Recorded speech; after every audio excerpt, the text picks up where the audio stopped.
Let's take the president at his word. I'm sure he means it. If you're the FBI director today, what do you ask for from the president? What resources do you need? What would you do with them?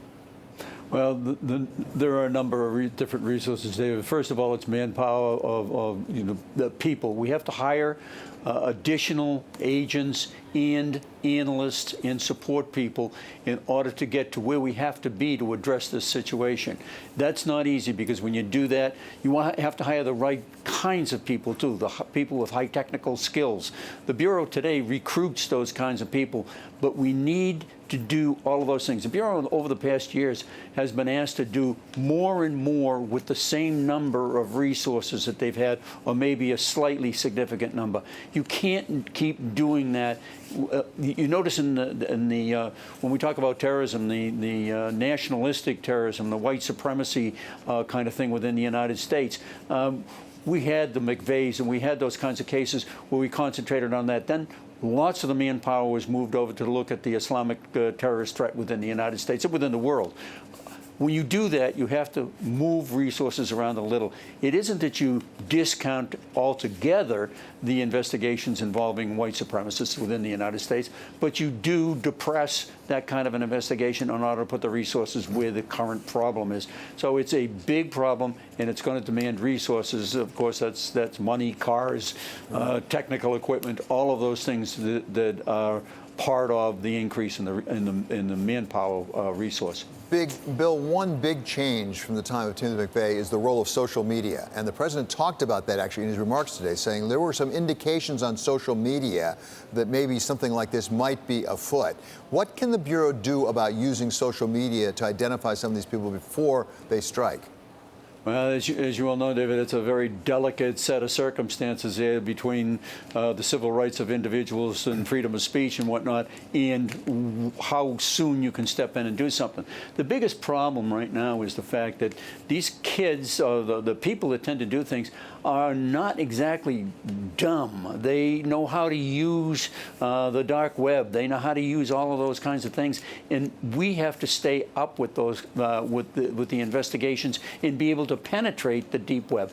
One of the biggest things I can see, David, is that the New York started that whole policy years ago. You see something, say something.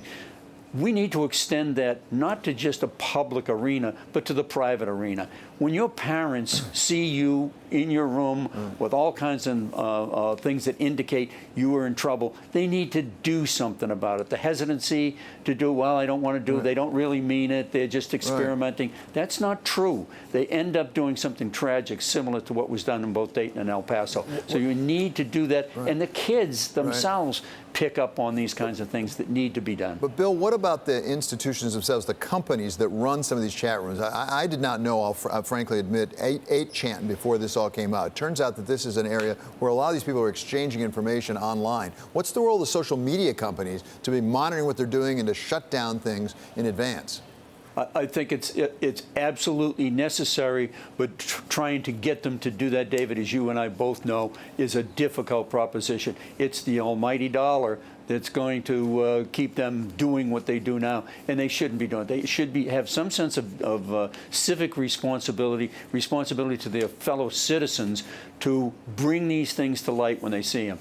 We have to have somehow know how to work the intersection between mental illness and firearms availability.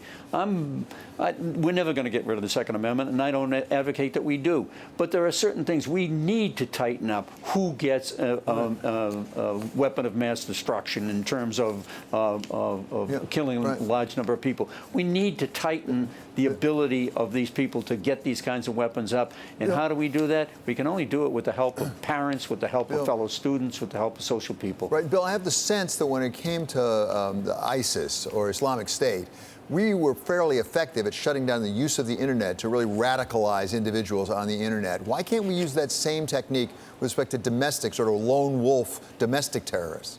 Or the same technique can be used, but again, you have to be very careful when you're talking about Islamic terrorism. You're not really concerned with the civil rights of that individual who's trying to kill you and your fellow citizens. That's not the primary thing. But when you start to look into the domestic situation, what is the right of free speech for this individual? What are those things are difficult, but you should still be able to do them. Congress has to take a look at where the parameters are here.